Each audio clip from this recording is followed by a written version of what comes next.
ตาเนี่ยนายคลาគេមានសង្សារដូចជាខ្ញុំសង្សារខ្ញុំចិត្តក្មេងតូចក្បាលកញ្ចាស់ខ្លួនឡើងធំហ៊ានតែតមកច្រើនអាងអីពេលមករយំសាតែឆ្លុះគ្នាម្ដងបែរខ្នងអង្គុយសងំ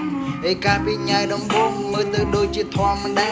មិនដូចជាពេលនេះឆ្នាំខ្ញុំពីវាចាប្រចាំខ្ញុំម្ដងបោយសបងឡើងចង់ដាច់ផ្កាពេលនេះបងសានទុកសេចឈឺអស់ឡើងពេញខួរក្បាលមិនមែនជាសង្សារតែចូលជាម៉ែបងទី2ប្រចាំហើយប្រដៅប្រឡប់ឆាតគ្រប់នារីហ៊ានតែបងហាទៅច្បាស់ជាដៃឆៅបែកព្រីហ៊ានតែតមកច្រើនកុំដៅស្រ័យដូចព្រះអាគី